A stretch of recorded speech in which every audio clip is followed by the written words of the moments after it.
পরিবারের কাউকে কোনো কিছু না জানিয়ে অহনা তার শাশুড়িকে তীর্থে পাঠিয়ে দিল।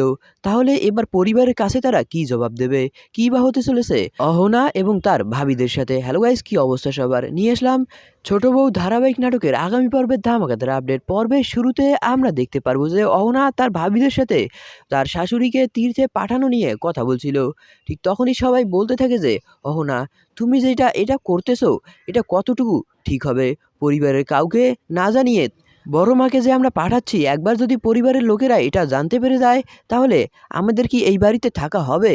তখন অহনা বলতে থাকে যে আমরা সারা জীবনেই এই বাড়ির জন্য বিনা স্বার্থে পরিশ্রম করে যাচ্ছি, আর আমরা কোনো ভুল কাজ করছি না। পরবর্তীতে আমরা দেখতে পাই যে অহনা এবং তার ভাবিরা মিলে তার শাশুড়িকে বাসে তোলার জন্য এগিয়ে দিতে যাচ্ছে।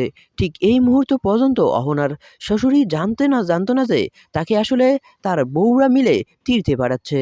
সে এতগুলো ব্যাগ রাখার কারণ জানতে চাচ্ছে।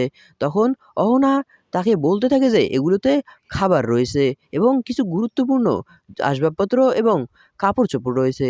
তারা বাস স্ট্যান্ডে বসে গল্পই করছিল। ঠিক সে সময় আমরা দেখতে পাই যে সেখানে বাসে উপস্থিত হয়।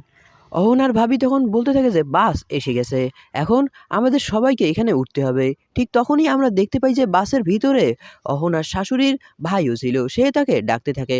অহনারা তার শাশুড়িকে বাসের ভিতরে তুলে দিয়ে বলতে থাকে যে মামাও চলে এসেছে, মামার সাথে এখন তুমি একসাথে যাবে। এটা শুনে অহনার শাশুড়ি কিছুই বুঝতে পারে না। ঠিক তখনই সব কিছু বুঝিয়ে দিয়ে সব লাগেজগুলো গাড়ির ভিতরে তুলে দিয়ে অহনা তার শাশুড়িকে বলতে থাকে যে এখন আপনি নিশ্চিন্তে যেতে পারেন, আমরা চলে গেলাম। ঠিক তখনই শাশুড়ি বলতে থাকে যে কি হলো, ওরা কেন আমাকে ছেড়েই চলে গেল? তখনই অহনার মামা তার বোনকে বলতে থাকে যে তুমি কত ভালো ভাগ্য পেয়েছো, তোমার বউরা তোমাকে তীর্থে পাঠাচ্ছে আমার সঙ্গে। কথা শুনে অহনার শাশুড়ি একদমই চমকে যায়। অন্যদিকে আমরা দেখতে পাই যে অহনার শাশুড়ির বাস এতক্ষণে ছেড়ে দিয়েছে। দর্শক, পরবর্তী পর্বে তাহলে কি হতে চলেছে অহনার সাথে দেখতে হলে এক্ষুনি চ্যানেলটিকে সাবস্ক্রাইব করুন।